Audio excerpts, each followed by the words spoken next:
Hi, trainers. How's everyone doing this morning? Want to get a quick audio check before we get started. Can someone on the chat let me know if you can hear me? I think you can.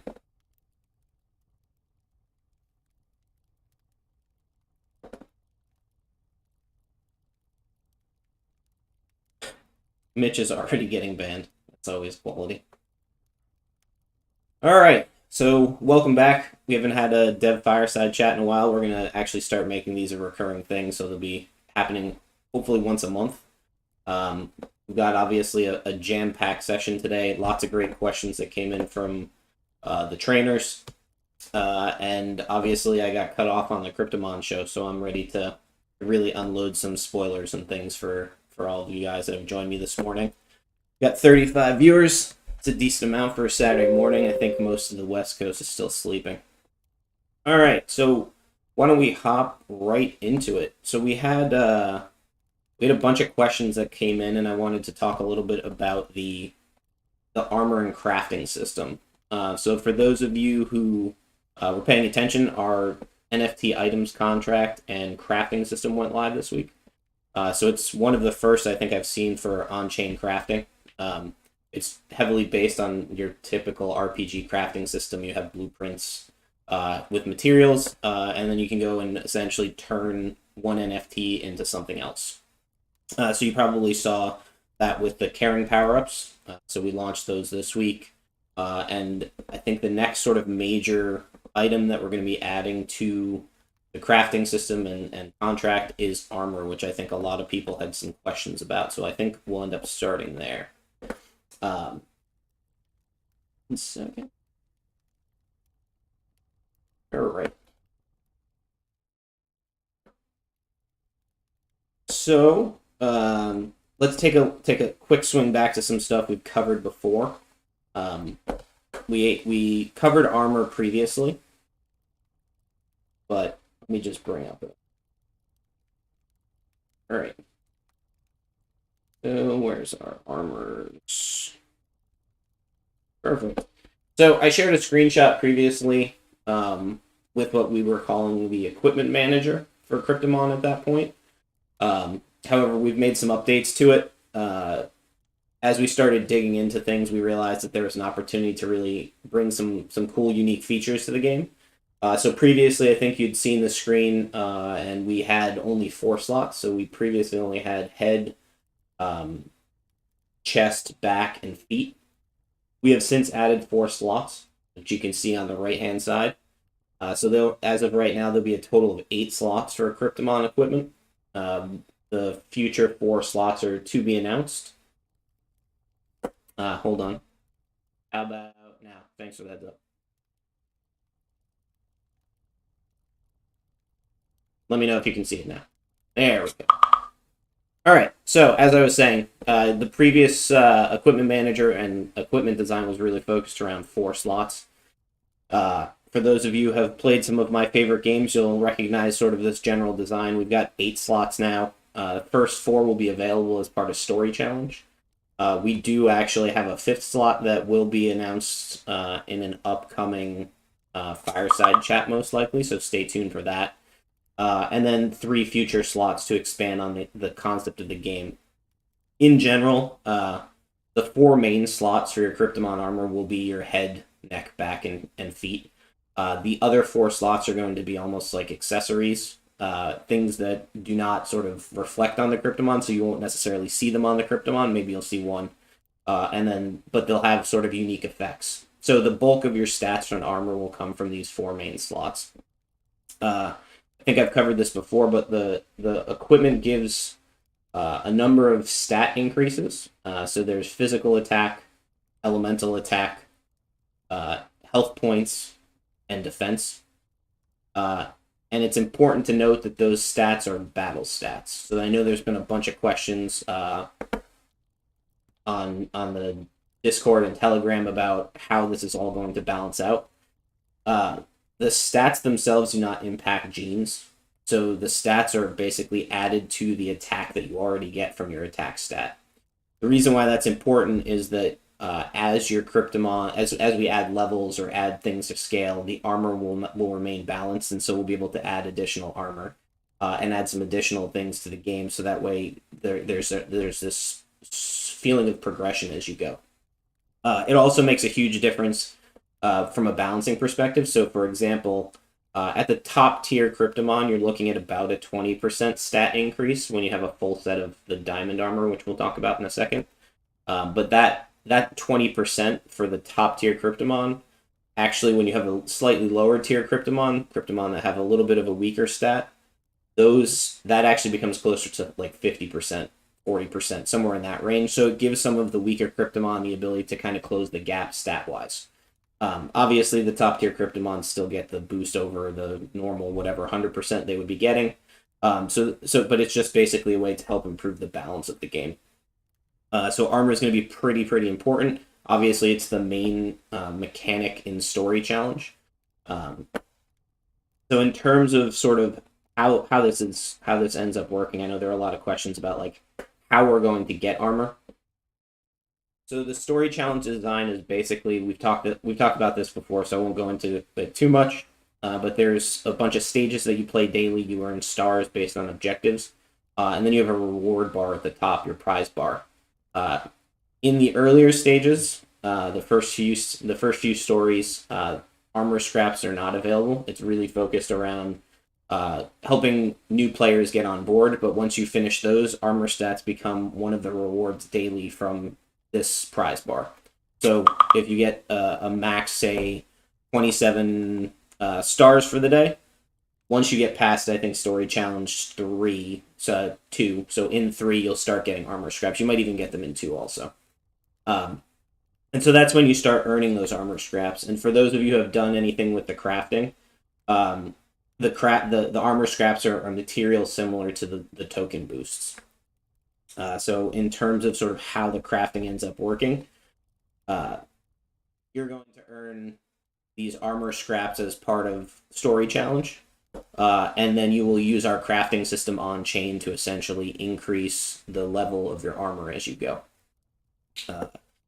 And so it's pretty straightforward. I really like the crafting system. It's simple but very flexible. We can use it to do all kinds of different things. And I'll talk a little bit about what some of those things will end up being in a bit. But let's take a look at deep dive on armor tiers themselves. So Ness, armor scraps are bound. So this is a good question. So we have crafting is very interesting. So by using a bound versus unbound system, we have the ability to better control the economics of the game in terms of giving the company the ability to earn money to pay out rewards, and also giving players the ability to essentially take bound materials and turn them into something they can sell. I don't think I've seen too many games doing this. The concept of bound and soulbound NFTs was something that we came up with super early, maybe even before Vitalik had announced it for the Ethereum chain. But I really like the concept from gaming. It gives a way to control sort of the economy and economics around things. And so we're going to continue to explore that bound versus unbound concept. So you won't be able to sell the scraps or trade the scraps, but you will be able to convert them into armor and then sell and trade the armor pieces. So for story challenge, I don't know if we've ever actually got into this in detail. There are 3 armor sets. There's a Conqueror set, a Guardian set, and a Vanquisher set. The 3 sets are really focused around the stats that are on them. So the Conqueror set is attack-based, so it has a heavier weighting in terms of attack stats. All of the armor pieces have all 4 stats on them, so all will have physical attack, elemental attack, defense, and health points. The type of armor is really just going to determine the breakdown of those stats. So if you're very interested in playing a tanky build, you're going to want to play the Guardian set. That's our defense set. So it will have higher defense and higher HP than the Conqueror set. And then for those of you who are interested in sort of a more balanced approach, the Vanquisher set is a balance, so it's pretty much even across the board. Same contribution to attack as you have to defense. And so, as I mentioned, from a crafting perspective, you'll use those armor scraps that you earn to basically change your armor and craft it and upgrade it. So if you have a piece of bronze conqueror armor, you'd be able to craft up to silver conqueror armor using those scraps, and then up to gold, then to platinum, then to diamond. I will say that right now, you cannot craft across sets. However, we have a mechanic in the crafting system that lets you change your armor from, say, Conqueror to Guardian. So you'll be able to convert across sets if you choose to in the future. And that'll be through another blueprint mechanic. Basically, you can use an item to convert. It's obviously super important. All of us have played, a lot of us have played RPGs, and you hate to get down to like a platinum armor and then realize you would have been better off with Guardian. So we'll have mechanics to kind of move across the tiers as well. So in terms of armor, I think I've answered most of the questions. There was a question that came out. I think it was from Luciano. He asked a bunch of good questions. The armors are separate pieces, so you can wear a Conqueror helm, for example, and a pair of Guardian chestplate, and you can mix and match the pieces.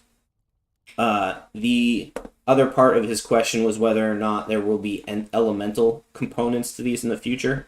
We do have plans to add the concept of elements to the armor, in which case you would be able to also kind of wear different pieces from different sets. So, for example, let's say you wanted to boost both your main element and your second element, you'd be able to kind of wear one set that had like ice enhancement and that had fire enhancement or something like that. So that the armor crafting system should be pretty straightforward. It's going to come out with Story Challenge. We're actually going to be testing it in alpha, hopefully in the next week or two.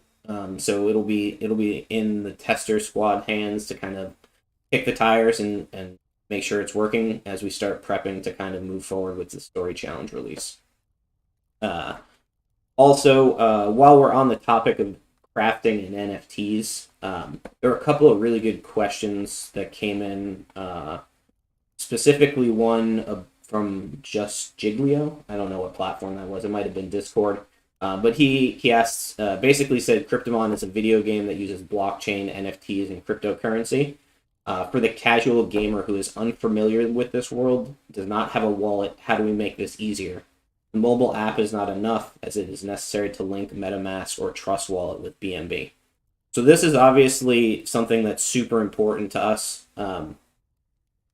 because at the end of the day, we're essentially a gaming. We're poised to be a gaming company that leverages blockchain. That's our strategy. So the typical crypto pump and dump games that you've seen historically have really been just focused on crypto and its application. The gameplay was trash. Like, there's very few games that are on the blockchain that I would actually play.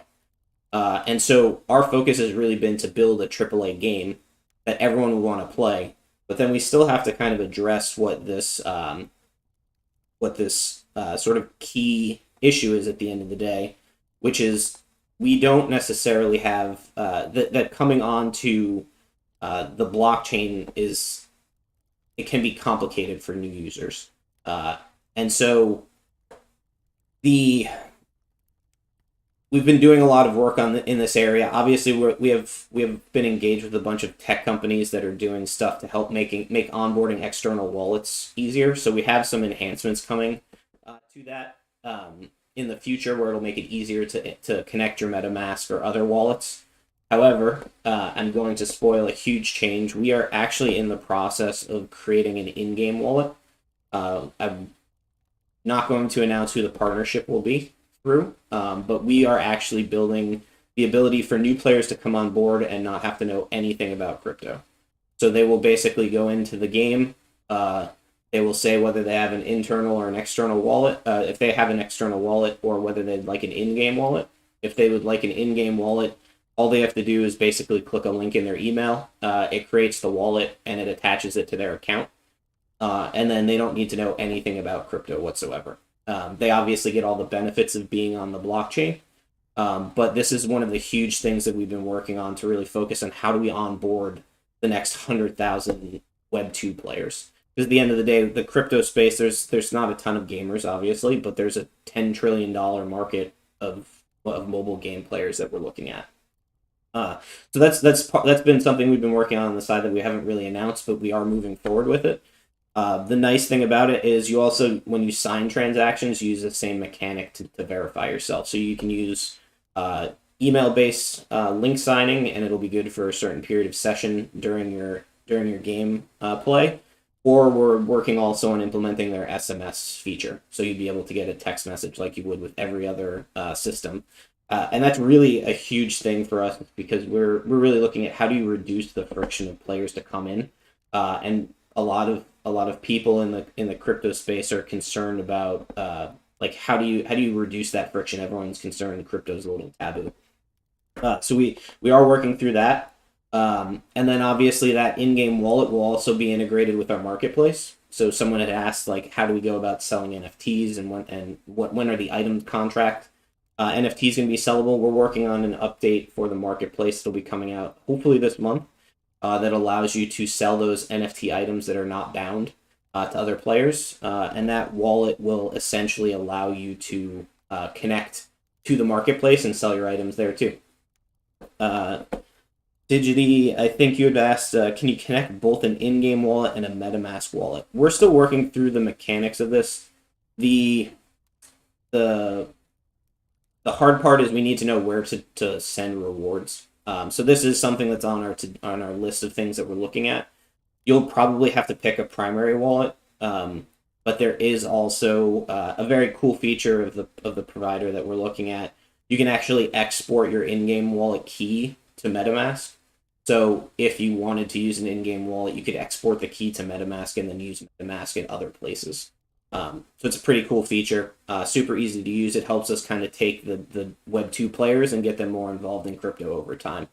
So that's something that we've been working on that we're super excited about, and we're hoping that it really helps reduce that friction when it comes to sort of onboarding the next 100,000 million crypto players. And the nice thing is it also makes the onboarding on the mobile platforms a lot easier as well. So I think I'll answer a few more questions and then maybe we'll get into playing a few games or something like that. I was going to play a game or two on stream. So I know that a big question had come up related to Aura Kryptomon, so our unfreezables. A lot of our early adopters and early supporters have them, and up until now, the benefits of them have been sort of minimal. It's really just the Tamagotchi carrying mechanic, so not really super huge game breaking. So I think Luciano asked the question, will the unfreezable Kryptomons have access to exclusive areas, open specific portals, or will it just be battle benefits? And he put 10% elemental damage. I'm not sure who he's been talking to, but apparently he is is at least up to date on some things. So let's talk about the Aura Kryptomon. So from a lore perspective, Aura Kryptomon are really the story behind them is that they have a higher concentration of elemental energy. So from a story perspective, the reason for the aura is that they basically have this overflow of energy. And that energy is going to be the way that we take that mechanic and that overflow and that story and drive it into game. So I'll start with sort of the 3D aura utility. So the first benefit for Aura Kryptomon in 3D is that energy that they have that overflows allows them to create a portal back to their home region's main city. So for those of you, this is another question that had come up is how big is the 3D world? So our 3D world is massive. In terms of map size, it is larger than GTA 5 and Breath of the Wild. And for those of you who have played World of Warcraft, it's about the size, a little bit bigger than the initial expansion pack of World of Warcraft. So the first two Eastern Kingdoms and Kalimdor continents. So it's massive. I think the first region is like 12 square kilometers or something. And so travel is an important part of the game. Obviously, the faster you can get places, the faster you can do your quests, the faster you can farm materials. And so the first ability for these Kryptomon is from anywhere in the world. They can open up a portal that you or your friends can use in order to travel back to that that region's central city.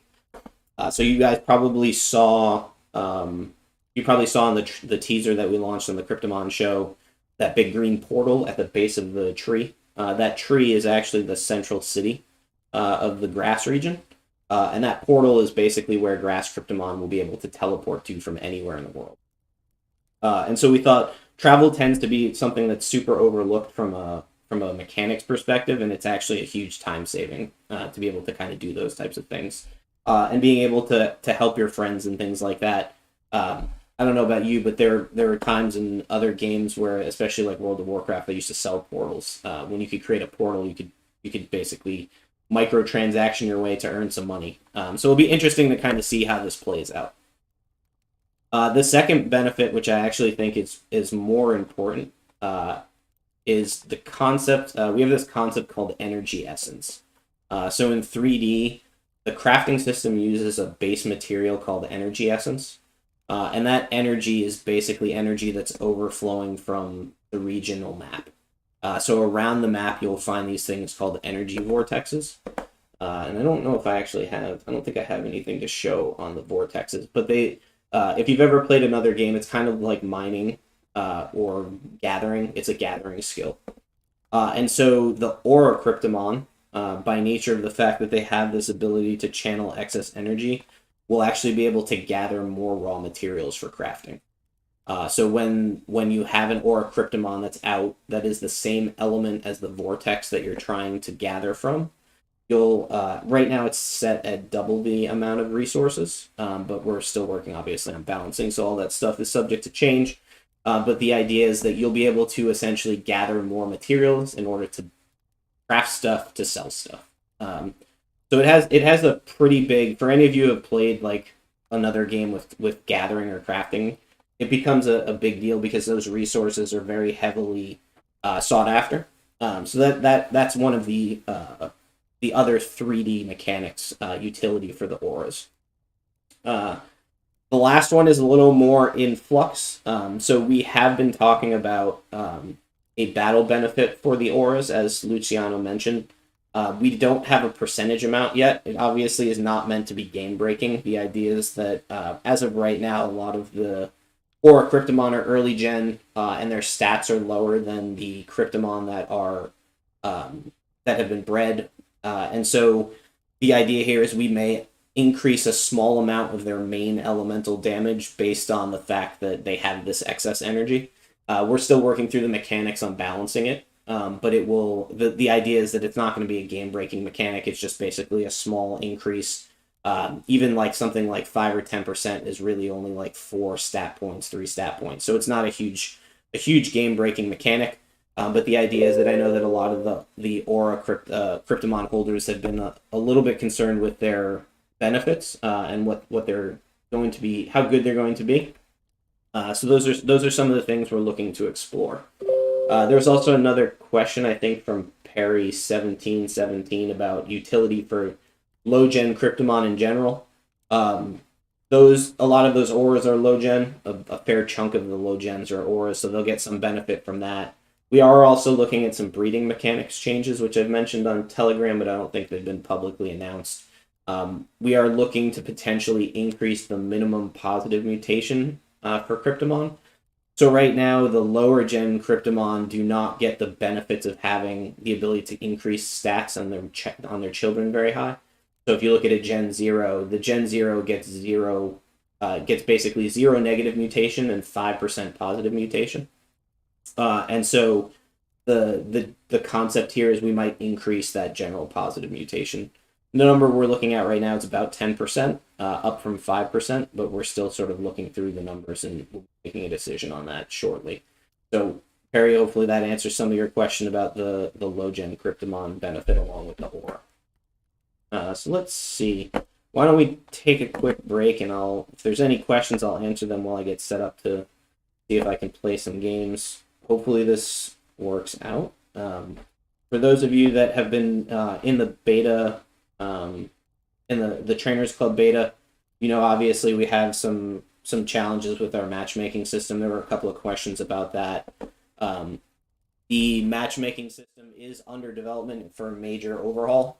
So the idea is that we had initially used a polling mechanism to basically ask to wait and see like if you had matches coming up, but the polling mechanism just doesn't work. It's not stable enough. So we are working on a mechanic to push battles to you.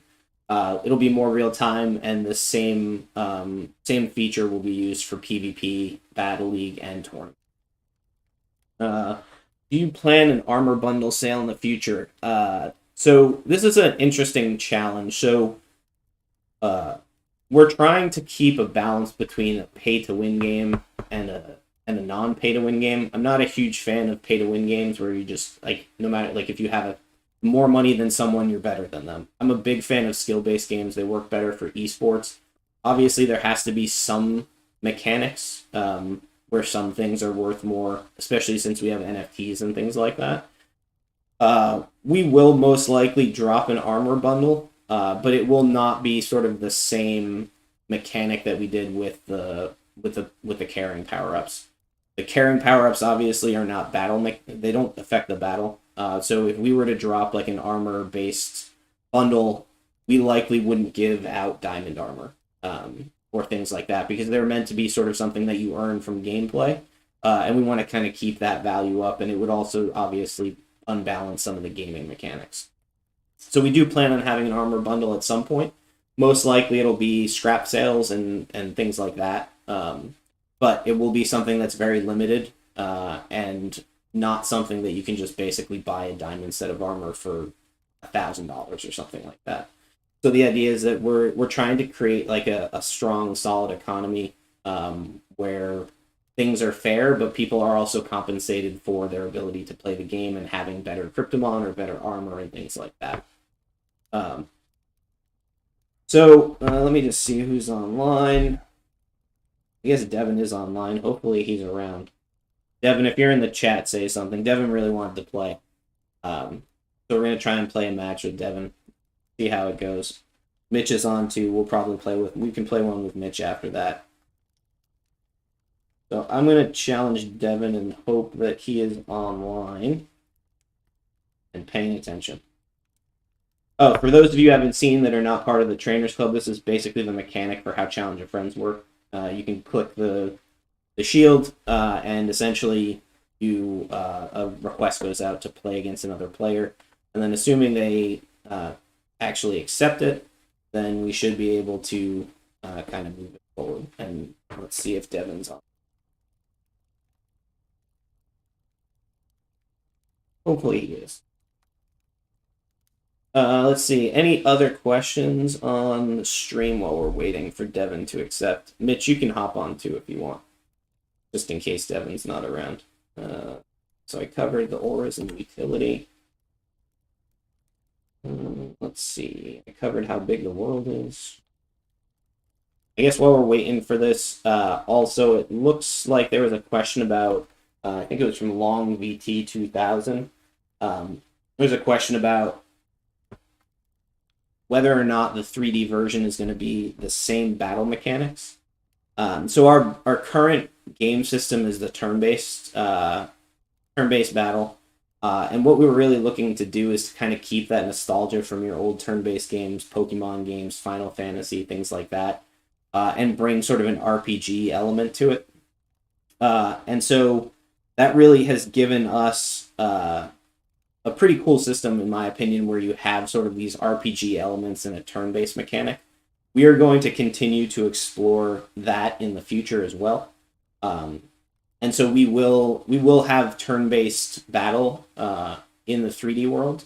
It will most likely not be like scene-based, but it will definitely have the sort of same feel. We'll kind of modernize the UI and the look of it, make it a little bit easier to work on. But our goal is to kind of keep everything mobile native. To answer that question, yes, the battle system should follow us. So the 3D world will have more. I also think we'll end up adding some more group spells, things like that. And that will kind of give us the ability to tweak the gameplay if you're fighting creatures versus fighting Kryptomon. Also, while we're on the topic, there were some questions about spells coming up. So we do still have 3 waves of spells that are under development. They've actually already been, they're all done. So it's really just a mechanic. It's just really sort of a determination of when we're going to drop some of these things. And so the first set of spells are group spells. And the group spells basically are a way for you to cast a spell that impacts a bunch of the opponent's Kryptomon. This could be everything, or your own Kryptomon. So, for example, water has the ability to cleanse. So water will have the ability to group cleanse, which removes all of the bad things from your Kryptomon, so all of the debuffs. And so those are some of the mechanics that are coming out. You might see some things like Chain Lightning coming out of Electro, or a group-based Hydra, an AoE Hydra, which would be pretty cool. Obviously, we balanced them, but it will add definitely a different element from a gameplay perspective, in terms of essentially expanding on the complexity of the game. There is another wave of spells after that that's really focused more on sort of utility again. There are things like a silence that lets you basically prevent your opponent from casting an elemental spell, for example. And then we have some other spells that really, like air is much more control-based, to be able to lock down a group of your opponents. The spells after that are actually very interesting. They're going to be focused a lot on the synergy between elements, to open up some more interesting gameplay. So you'll be able to essentially buff other elements besides your own, which becomes sort of a very interesting mechanic in terms of gameplay. You'll really be able to start to look at building your team out based on the elements and how they interact. So I'm super excited about the way the battle engine is headed. We'll cover this in the consumables. We are actually adding the concept of cooldowns. So in the story challenge release, we'll cover this in the consumables. The ability to prevent you from doing something for a certain number of turns after you cast, for example, or used an item, that's going to be coming into the game. So it'll kind of create a more interesting gameplay loop. And we're hoping that really gives us the ability to kind of control how strong things are. We can make spells more stronger. In terms of other sort of gameplay changes coming up, I think we're also looking at changing the ultimate spell a little bit. So as of right now, based on sort of the metrics and understanding how people are playing things, ultimates are very underused. A lot of people probably don't think about it this way, but strategically, ultimates, if you use them in conjunction with two physical attacks, are actually a better 3-turn combo than using your three elemental spells. It's just basically purely based on the math and the numbers. You end up with more charges afterwards, and then you also do slightly more damage. However, a lot of players are not sort of looking at them that way. They're a little underused. So one of the things we're potentially going to look at doing is ultimates will be a spell that cannot be evaded, which will be a pretty cool mechanic because I know a lot of players, and we're looking at this too. Evade is the RNG aspect of things can be very frustrating, and I've had it before. I think I went on a string of where every single thing I was evaded by it was either Junior or Yuval, and I was like, this is crazy. And so having the ability to kind of counteract some of that potentially with the ultimate not being evadable gives the ultimate more pull. So I think that's something we're going to be playtesting shortly. We're also going to be looking at updating sorry, was paying attention to the match there. We'll be updating the air spell, because I know that there's been a bunch of players who have been really sort of saying that the air spell is a little lackluster, which I agree, and I play an air Kryptomon, as you can tell. And so the air spell change is actually currently under testing. And the current concept is the spell itself, the current effect where you cannot swap out a Kryptomon. Good game, Devin. That's a tough one. You had two ghosts that's just going to get wrecked by Electro, unfortunately. Good crit, though, on the ghost on the air. The air utility spell is essentially going to be added to. And so as of right now, I think it's a 40% physical attack reduction to the opponent. So it's been pretty interesting to watch the gameplay, the play testing. I think once it goes live, we're going to have to do a little more balancing. We had it at 50%, but it was pretty ridiculous. It hard countered Sandstorm, and we noticed that like a lot of the playtesters, if you had air, it was a pretty strong win, potentially on the level of Hydra, maybe even stronger than Hydra, to be honest. So we'll finish our playtesting. We might drop it before it goes live, but it will go live probably in the next patch, where basically air will kind of get a big buff. Looks like Mitch wants to play. That's sort of where we're at in terms of spells. In terms of timing, I really would like to get the group spells out before PvP. I think the group spells really, the PvP mechanics really the group spells really will make PvP more interesting because they add a layer of complexity, a lot of countering that just doesn't exist today. And so I'm pretty excited about that. Hopefully Mitch and I actually met. We did. Awesome. Let's see what we got here. Here. We'll keep Stone Strike. Here. All right, we're good. So that's sort of the current update on the battle system. I don't have too much sort of firm deadlines for the different waves of spells, but we'll kind of play it by ear and see how the gameplay goes. The only other thing that we're really keeping an eye on right now is the elemental efficiency. So elemental efficiency is supposed to be a big mechanic in the game, and we've noticed that it doesn't have as large of an impact on gameplay as we initially had hoped. I think right now it's set to be 50%, which is pretty much the same as your standard crit. How come this guy hit so hard? Hit pretty hard, actually. Watch Mitchell be the one that beats me on stream. Ridiculous. The idea here is we may end up buffing the elemental efficiency slightly.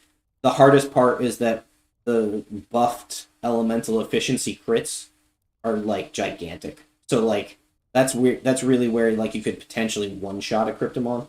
And so we really have to kind of keep an eye on how far we go with that mechanic.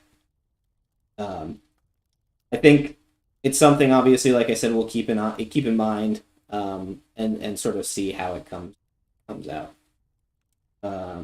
Any other questions on stream while I'm beating up on Mitch right now?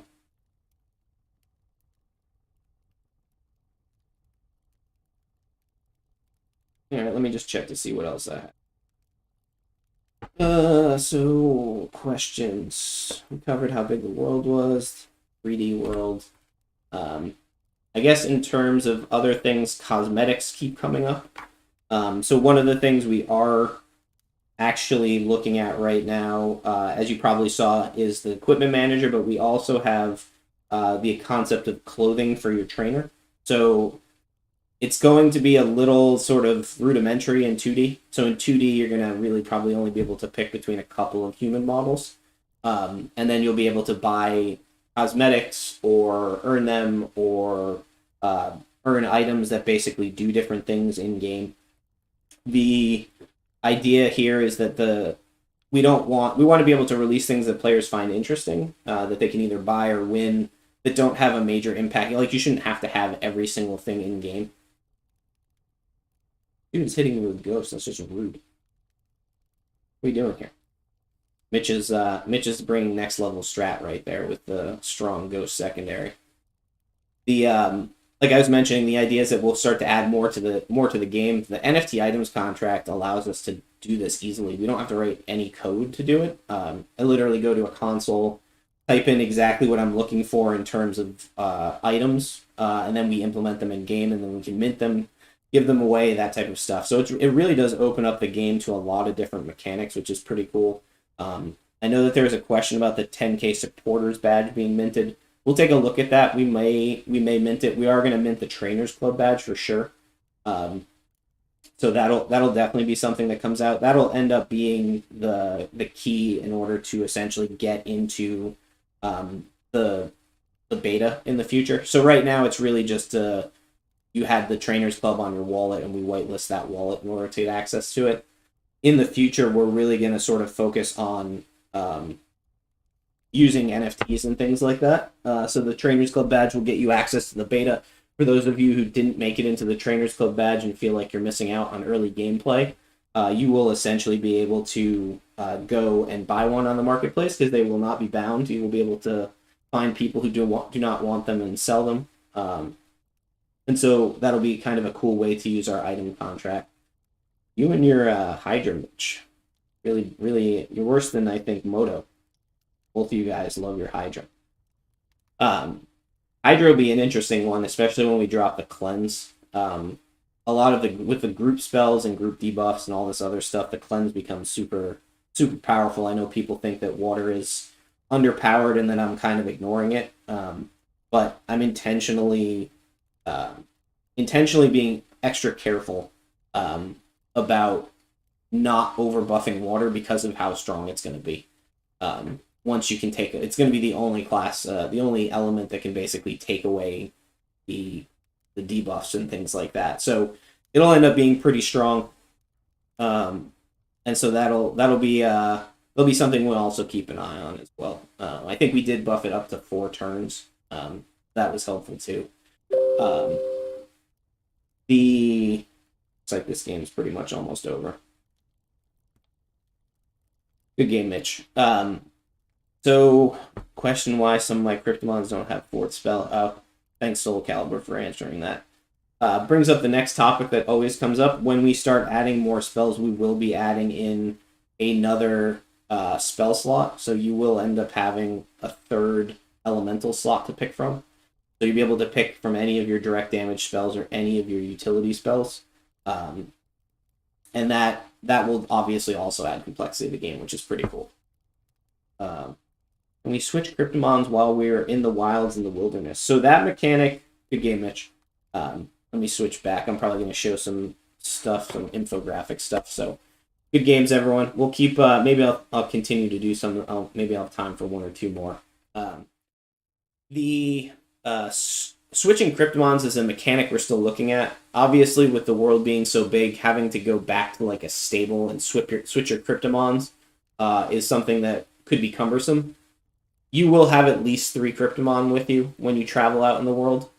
The idea here is obviously most battles are 3v3 right now. The game's really designed around the balance of 3v3. And so you will likely have battles where there's 3 or more enemy creatures or enemy Kryptomon. And so you'll carry at least 3 out there. When you're out in the wild, you will be able to switch any of them at any point. I think it'll probably be, obviously, if you're not in combat, then it doesn't count. But you'll be able to switch your active Kryptomon. Whether or not you can carry more than 3 is still something that we're working through the mechanics on. So it might be that you can only pick 3 when you go out, and if you want to switch them, you'd have to go back to like a stable or something like that. So those mechanics are still under development. A lot of it comes down to like balance and whether or not we think there's value to the players being able to switch that often. The other interesting thing about the Kryptomon that you use in the 3D game, the 3D game is very, very heavily focused on elements. So there are things that you can do in the world that you can only do if you have that specific element. So maybe something like basically melt an ice block or something to enter an area. So you'll be able to use your Kryptomon's elements in ways that are very interesting to the world. Obviously, elements are pretty much the main concept in the game, and so we'll be continuing to expand on that in general. The cool thing about that is, for those of you who are concerned about not having Kryptomons of every element, we are actually in the process of building a party system where you can group up with some friends and go out and play. And so you'll be able to bring your friends to go and do things like melt the ice block or fight something or help gather things. So um, I'm a big fan of the social aspect of games. I think our community is really big on social pieces and also guilds and things like that. And so I think not having the ability to go out and explore the world with a group of friends would be kind of a miss. We also are looking at using that group mechanic in the dungeons. So there'll be plenty of opportunity to have friends that help you along the way. And yes, I appreciate that you let me win. I'm getting DMs from Mitch saying that he let me win. I think that's it's going to be very interesting. The 3D world has so many opportunities, and I'm super excited about it. Going up on 10 minutes, I can probably run a little longer. Let me show you some of the other stuff we wanted to talk about. There were a bunch of questions about consumables and how that plays into the mechanics. So consumables, if you've ever played any RPG, consumables are basically that. You use the item and it gives you an effect for a period of time. Consumables in our world are no different. We have the concept of battle consumables right now, which are items that you can use in battle.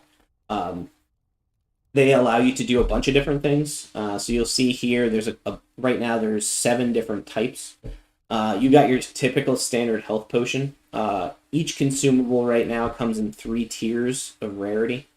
So you've got your common, you've got your, increase my screen stats, I can't even read my own screen. You've got common, uncommon, and rare.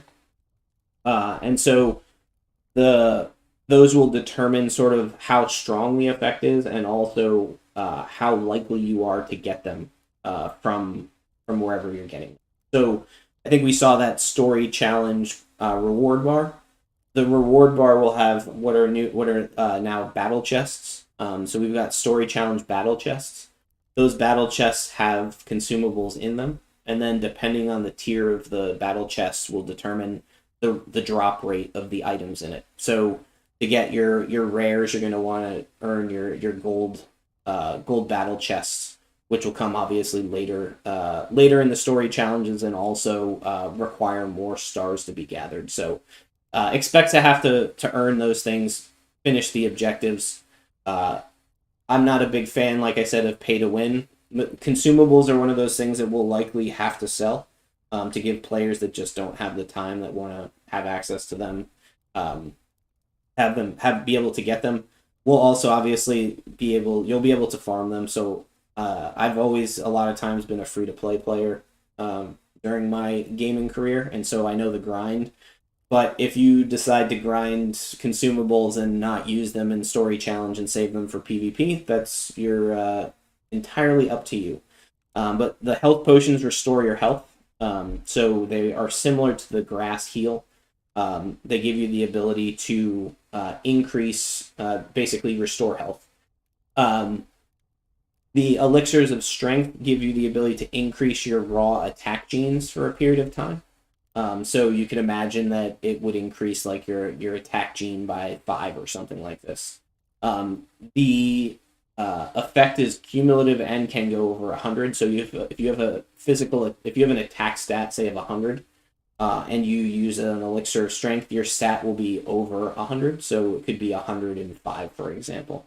The stats Wiz Black are temporary. And this is where the buff system comes back into play. So as of right now, you see when you cast a spell, there are these buffs and debuffs that are effects on the Kryptomon.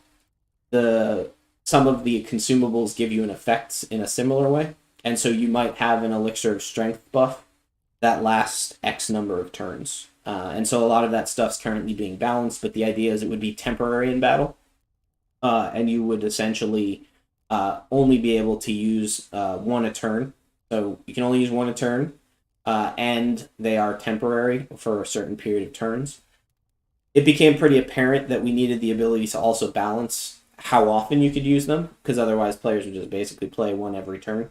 And so we have added the concept of a cooldown on consumables. And so when you use a consumable, a cooldown is given as a debuff to your Kryptomon. So for example, let's say I use a health potion on my Kryptomon this turn.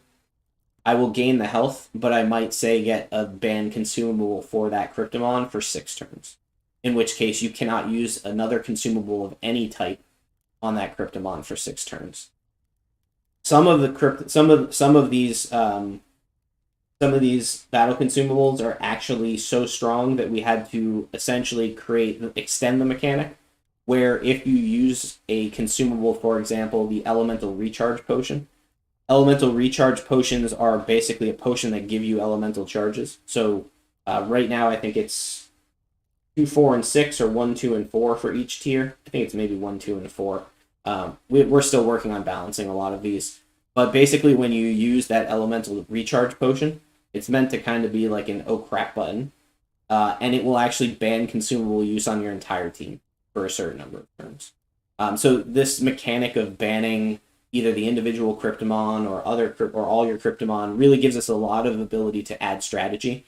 So maybe you use your health potion and then you can't heal that Kryptomon, you can't really bring it back out. You decide you're in a spot where you need to, for example, cleanse all the debuffs because the Hydra's been out of control. You pop a recharge potion for 4 charges and you cast your cleanse, but then you can't use them for another 6 turns on every Kryptomon. It becomes a very interesting mechanic. Obviously, if you could use them on every turn, it's not as strategic and it doesn't really make you think if people are just going to basically spam them. The Elixir of Protection and Elixir of Elements do the same thing as Strength, just for resistance and for your elemental genes. I gotta check. I don't know if I think the Elixir of Elements might be on both main and secondary elements. I gotta double check that. I think that's probably where it will end up. We covered Elemental Recharge. And then the last 2 are kind of interesting. So we've talked a little bit about Crit and Evade. They're pretty strong right now, and there's a lot of RNG. We're actually working on assessing whether or not we need to bring down the randomness of them. If we bring down the randomness of them, these 2 serums or battle consumables are going to be used to essentially increase that back up. So Berserker Serum is a crit chance increase. So I forget the exact numbers. I think it's like 5, 10, and 15% or something for X number of turns. So it increases your crit chance for a certain number of turns, and Sidestep Serums basically increase your evade chance. And so this is sort of our first pass at consumables. Obviously, it's a framework like we build everything else, and we have the ability to kind of go through and add additional ones.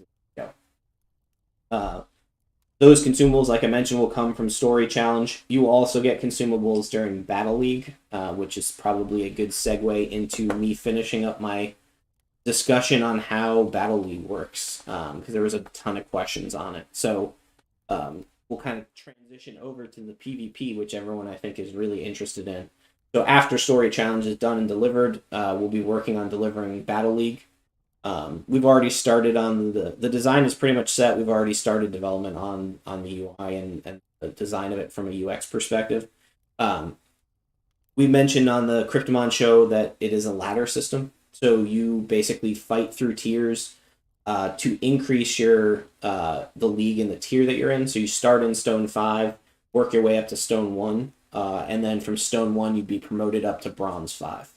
And you work this ladder throughout the whole season. The seasons will basically run 30 to 60 days, most likely 90 at the most. We're still kind of working through how often we want to reset them. As you progress from tier to tier and league to league, you win rewards. Obviously, the Stone League has less rewards than the Diamond League. You'll be winning consumables at certain points during these during this system, so you'll be able to win health potions, large health potions, maybe some boxes themselves, battle boxes, that type of stuff.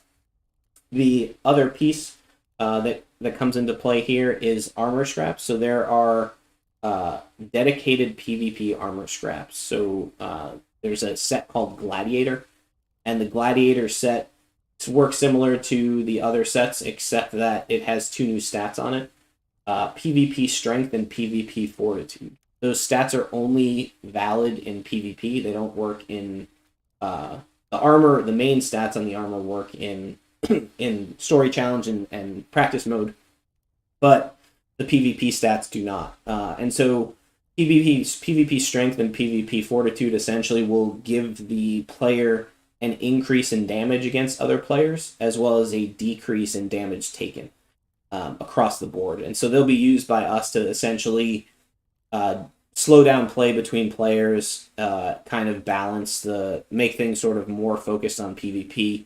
I suspect it'll be interesting to see if people decide to opt against the PvP gear and go with straight story challenge PvE gear. Always interesting to see how that works out in games. I played Rogue in World of Warcraft for a long time at the highest levels, and we used to run PvE gear instead of PvP gear quite often just because of the burst. So it'll be interesting to kind of see how some of this stuff plays out, but you'll be able to earn another set of armor from Battle League. There will also be end-of-season rewards in terms of where you finish will determine how much stuff you get, and that's most likely where some of the Kmon rewards will be.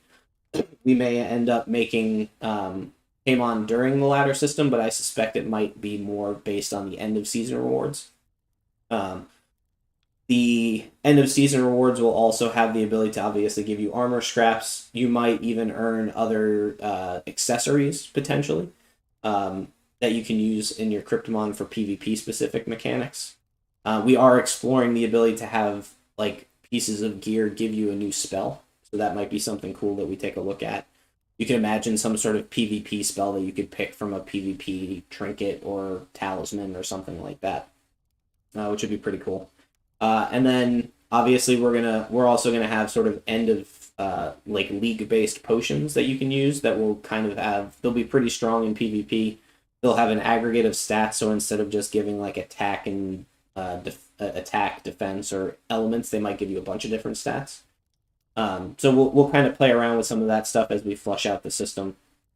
And that's, I think, all I had for questions on Battle League. Let me just see. Few more things on PvP.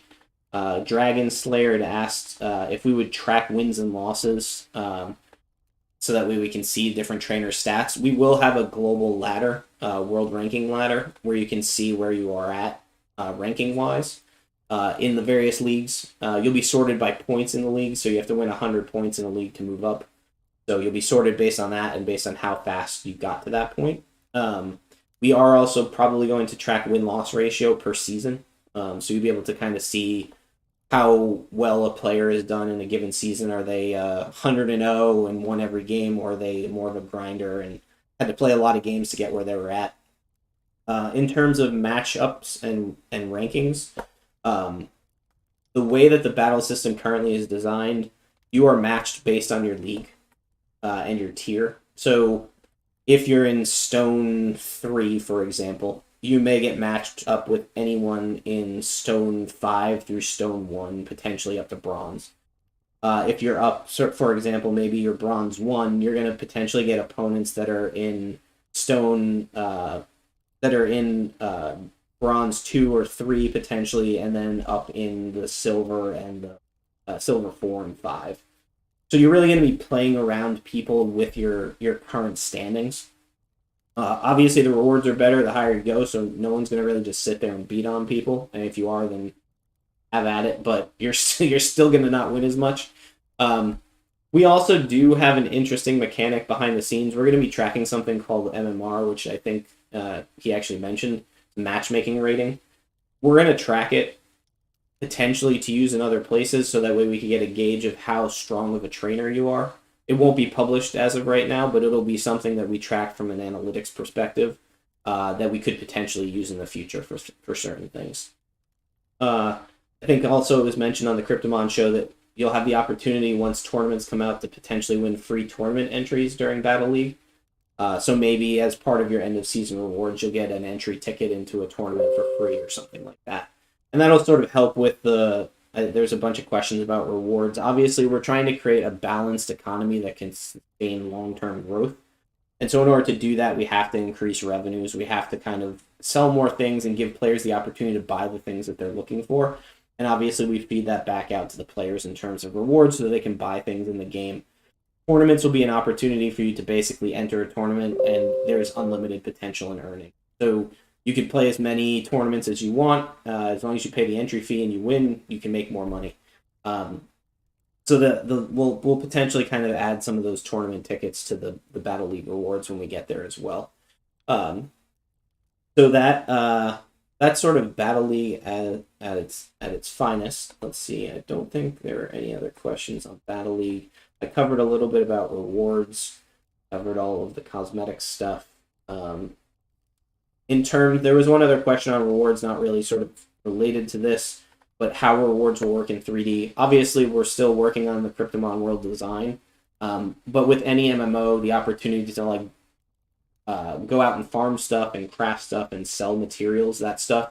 We are looking at a mechanic that would allow you to farm in-game items and sell them for Kmon. Obviously, we've said from the beginning that Kmon is a currency of the game. It is the currency of Kogia at the end of the day, and it's what everything will be transacted in. So the idea is that in 3D, we're looking at sort of a microtransaction mechanic where you buy things from other players for Kmon, or you buy them from vendors for Kmon, and how we balance all of that stuff. The idea is to really leverage the blockchain and that concept of it being the core currency of the game as a way to kind of expand the usage. Obviously, anything you can do to add utility to the coin will obviously increase its value.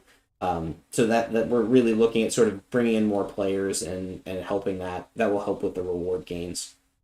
Can we participate in tournaments without spending Kmon? We are still talking through some of those mechanics. There's no reason why we can't do it. We might create some like qualifier tournaments where like you could win a tournament or a series of tournaments and then get a free entry into a bigger tournament. We obviously have the Kryptomon World Championships. Is something that we're still looking at, obviously, is a big thing. I think it'll be super awesome once we have like the full Battle League and tournaments up and we can kind of run that full tournament. It'll be interesting to see. Like I think we have plans to kind of do regional qualifiers where you'd have to battle your way through your region in order to make it to sort of the global tournament, and then even further to make it even deeper into the tournament, to the finals, where we'll probably host it live somewhere. I could imagine like a 16-person tournament being run live on stream from a venue or something. It would be pretty cool to do. But yeah, so that the tournaments, I think we're still working through. As you know, we kind of build systems iteratively. So we built the battle system. We're building PvE to kind of test armor and things like that. Battle League will expand on all of that. And it's all really leading up to tournaments and the ability for us to kind of scale to more of an esports format. So as we get more information, we'll obviously, in design stuff, we'll share it on the streams here.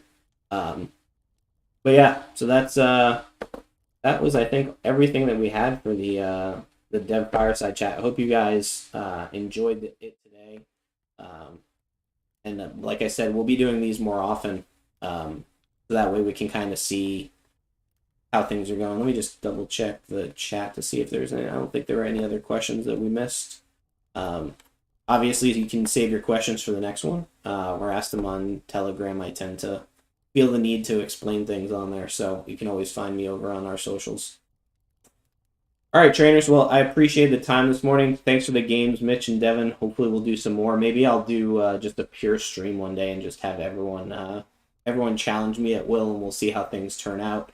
Or maybe we'll bring some of you guys on to stream and play alongside. We'll get you guys on video or something and see how these matches pan out. All right, that's I think all we've got for the day. I appreciate everyone showing up. Thanks to all the viewers, and look forward to seeing and talking with you guys again.